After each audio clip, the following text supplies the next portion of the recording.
Esta é a assistência espiritual do CEF, o Centro Espírita Fraternidade do Ipiranga. Seja bem-vindo, seja bem-vinda. Procure estar em um ambiente tranquilo, calmo e silencioso e tenha próximo um recipiente com água, que será magnetizada após a preleção de hoje. Começaremos em instantes. Busque se manter tranquilo, tranquila e com um pensamento no Mestre Jesus.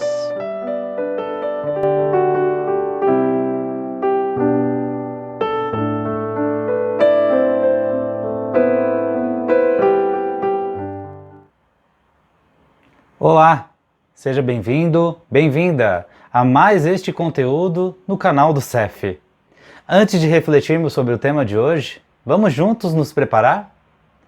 Convido a todos a fecharmos os nossos olhos e a tranquilizarmos o nosso corpo, nossa mente e o nosso coração, para que possamos entrar em sintonia conosco mesmos e com a espiritualidade que nos abraça.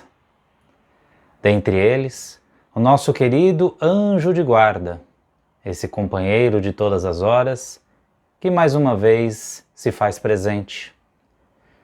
É com esses amigos espirituais que nos elevamos até Maria de Nazaré, rogando as bênçãos de nossa mãe, e chegando a Jesus, agradecemos por toda a sua luz e ensinamentos.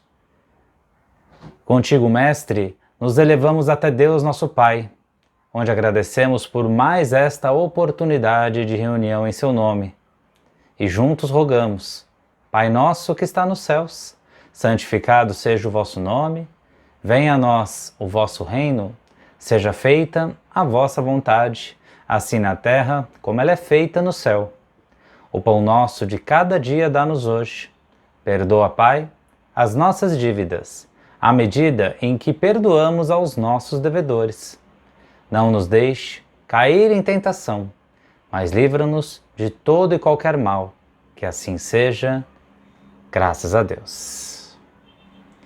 E hoje nós vamos falar de algo até muito comentado recentemente, mas muito pouco ainda empregado. Como outras coisas, há uma distância tremenda ainda entre a palavra e a ação que a palavra implica. Sim, estamos falando da empatia. Empatia, de acordo com o dicionário, é a capacidade de entendermos, de nos colocarmos no lugar da outra pessoa. Buscar sentir o que aquela pessoa sente. Buscar pensar o que aquela pessoa pensa. E assim por diante. A empatia, ela está ligada a 3 fatores principais. Ela está ligada à parte de sentimento, que corresponde mais exatamente à parte de afeição, à parte afetiva.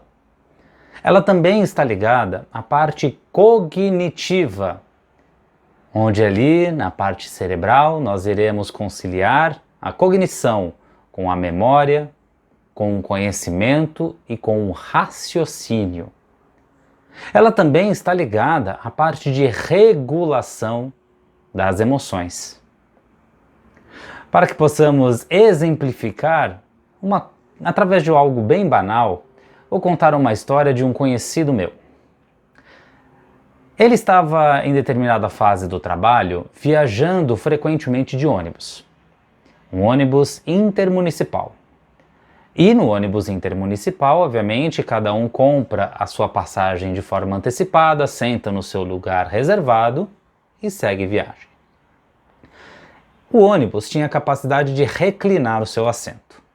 Então, como ele viajava desde muito cedo e também fazia a viagem de volta muito tarde, estava um tanto quanto cansado, queria relaxar até o destino final.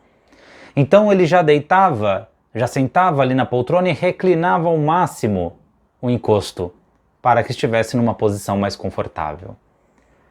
Muitas vezes, a pessoa que sentava atrás dele acabava batendo no assento, porque este estava, com o encosto totalmente inclinado. E aquilo incomodava ele. Poxa, a pessoa não está vendo que eu estou aí com o meu encosto inclinado? Não poderia ter mais cuidado ao invés de ficar batendo no meu encosto? Pois bem, chegou o dia em que ele foi sentar em um assento em que a pessoa da frente também estava com o encosto totalmente reclinado. E aí ele viu a dificuldade que é de se desviar, de contorcer-se por inteiro para não bater com as pernas no assento da frente. E isso fez com que ele refletisse. Poxa, é uma situação normal? Qualquer pessoa que pega o ônibus pode reclinar o seu encosto. Assim como outros acabam atingindo o meu assento, o meu encosto e me incomodando, não é fácil também de eu desviar e deixar de bater no encosto da pessoa da frente. Desta situação, então, ele passou a fazer o seguinte: ele passou a não reclinar o encosto dele, ao menos até o último minuto em que o ônibus seguisse viagem. Pois com o ônibus em movimento, obviamente, é recomendado que as pessoas não levantem, não transitem, para evitar acidentes. E assim, aqueles poucos minutos entre o momento em que ele sentava no banco até o momento em que o ônibus dava a partida não significariam nada perante o cansaço que ele estava sentindo.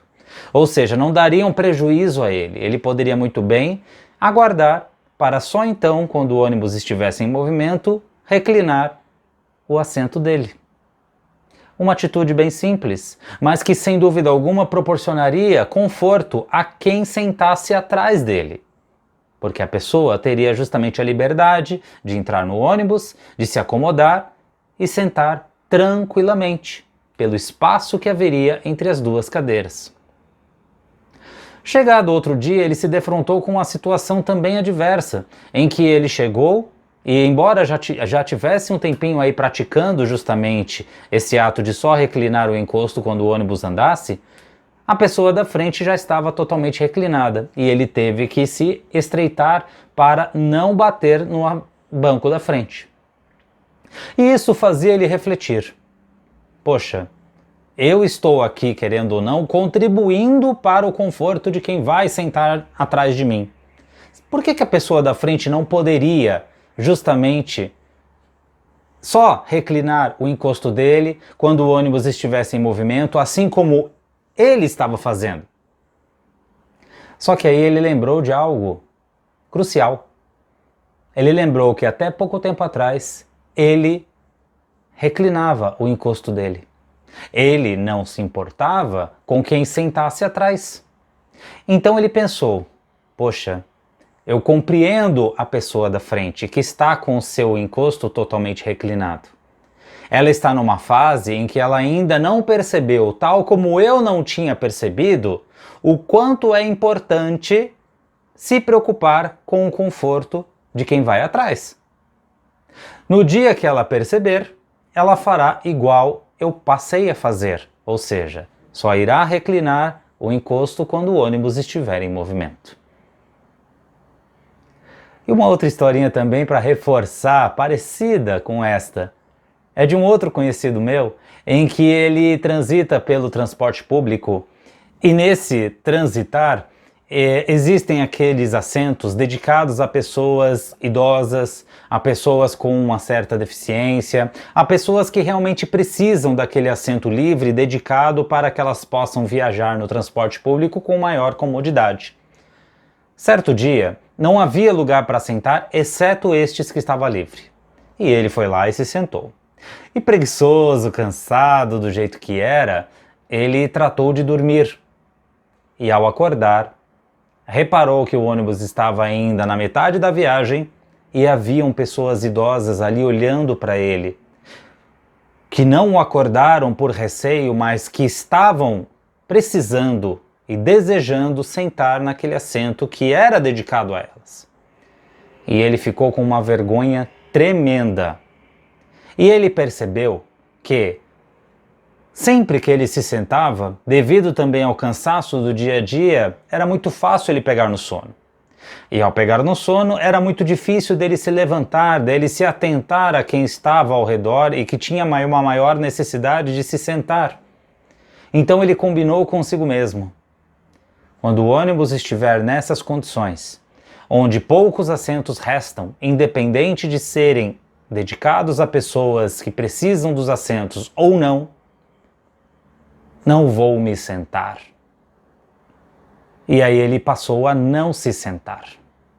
E com isso, ele entendeu que, se conhecendo, ou seja, sabendo que ao sentar ficaria com preguiça, com sono de se levantar para dar lugar, era melhor já prevenir, ou seja, cortar o mal pela raiz, não se sentar. Com isso, o lugar estaria vago às pessoas que precisam do assento. Ah, mas ele olhou outras pessoas que não estão se importando muito com isso e que se sentam nos lugares dedicados aos idosos, por exemplo.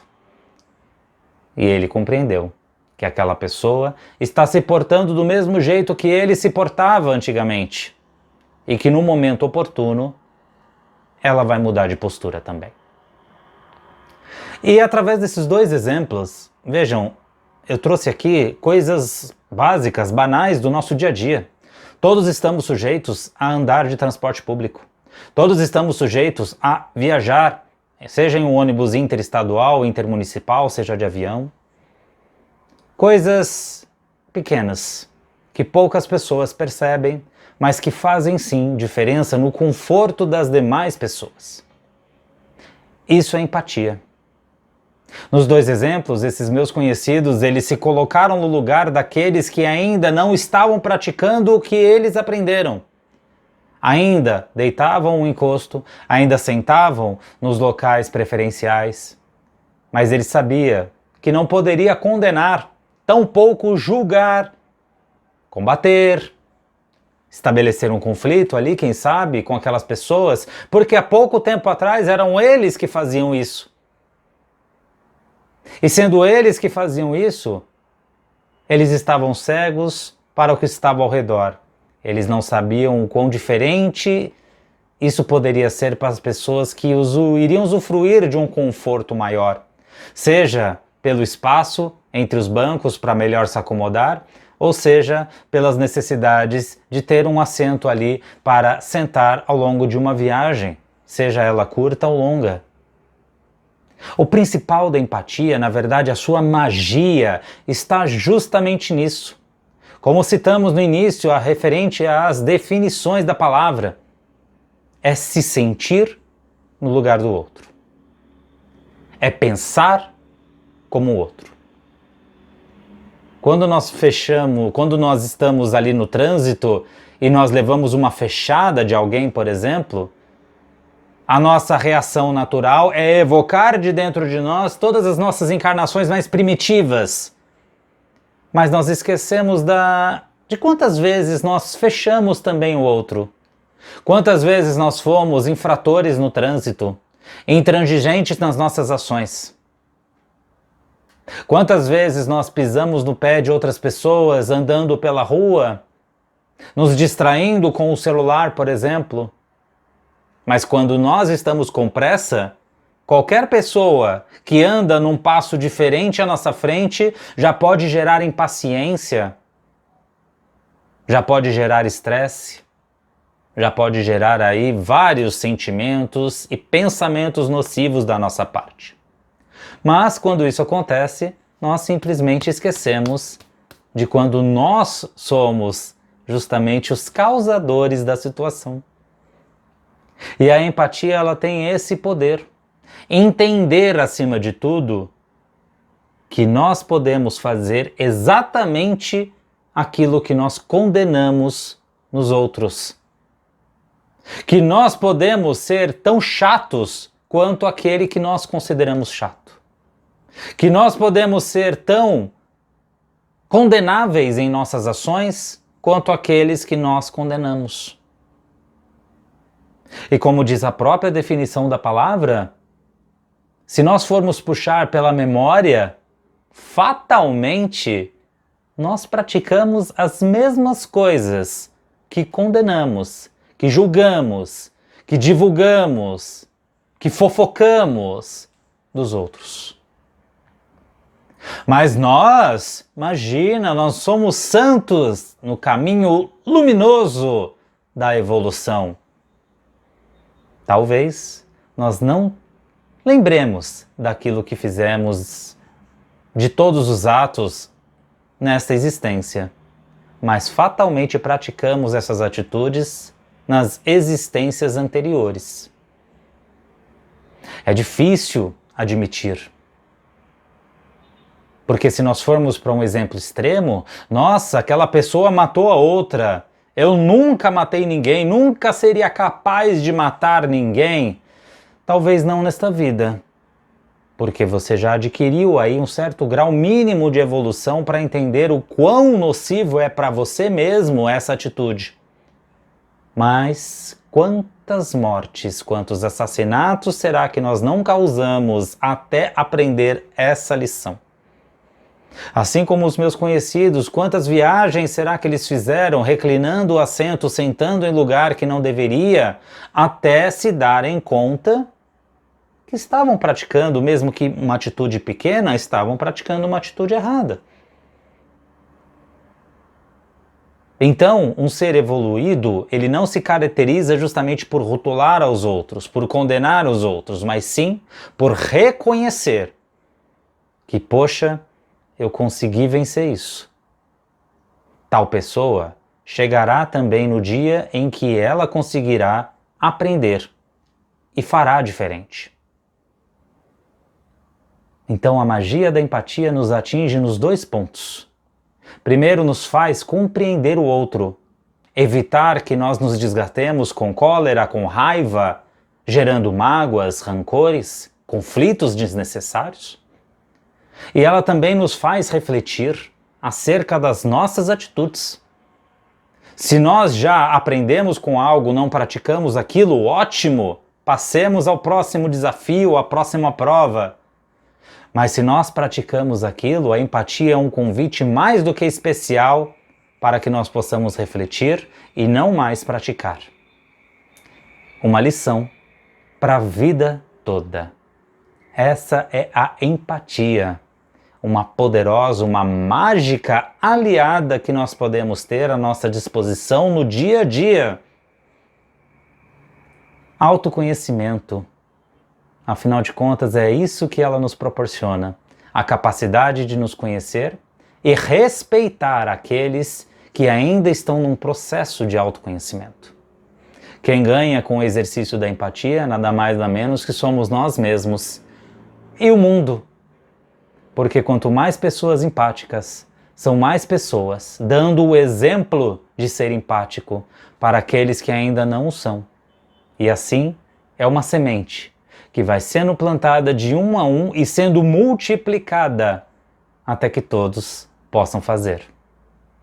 Que sejamos todos mais empáticos, que possamos, acima de tudo, refletir sobre a empatia e sobre a magia de empregá-la em todos os dias de nossa vida. Que tal vibrarmos juntos neste momento? Convido a todos a mais uma vez fecharmos os olhos e, mantendo a nossa sintonia em Deus, mantendo o nosso pensamento tranquilo, nós vamos vibrar. E vibrar é desejar ao outro aquilo que nós gostaríamos de receber. É mais um exercício de empatia e compreensão. Então rogamos que a luz de Jesus, que as suas bênçãos, que a sua energia possa envolver todo o planeta Terra. Possa igualmente envolver os corações daqueles que estão em aflição, em sofrimento. Que Jesus possa tocar os corações daqueles que estão nas ruas, abandonados. Que Jesus toque o corpo e a alma dos enfermos, dos órfãos, da idade idosa e dos encarcerados. Que Jesus esteja presente em todos os lares da terra, em especial o nosso próprio lar, iluminando cada cantinho da nossa casa, estando nos corações daqueles que convivem conosco. Vamos mentalizar Jesus ao lado daquela pessoa que mais sabemos precisar dele neste momento. E rogamos que Jesus esteja aos nossos lados, renovando a nossa fé, a nossa boa vontade e as nossas atitudes. Passemos assim ao passe desta semana, rogando que Jesus deposite sobre nós a sua luz, suas bênçãos, que esses fluidos divinos possam recair sobre o nosso corpo, nos tocando da cabeça aos pés, e que pela nossa fé no Cristo possamos abrir o nosso coração para que essas energias entrem, toquem o mais profundo dos nossos sentimentos, a nossa consciência, e renovem o nosso espírito neste momento. Rogamos para que essa mesma energia recaia sobre o recipiente com água que preparamos, para que este líquido seja reenergizado, fluidificado para o nosso refazimento também interior. E assim entregamos a energia, a luz de Jesus, aonde quer que a espiritualidade ache mais necessário. E assim, agradecidos por este momento, felizes por aqui estarmos reunidos em nome de Deus mais uma vez, elevamos o nosso pensamento e rogamos graças a Deus. Muito obrigado mais uma vez pela sua audiência, pela sua atenção. Ainda não é inscrito no canal? Corre e corrija isso agora mesmo. Se inscreva em nosso canal, aperte no sininho para não perder nenhum de nossos conteúdos e, claro, deixe o seu like, deixe a sua curtida nesse vídeo para que essa mensagem possa chegar a cada vez mais pessoas. Eu me despeço por aqui, rogando que Jesus lhe abençoe hoje e sempre. Um grande abraço. Tchau!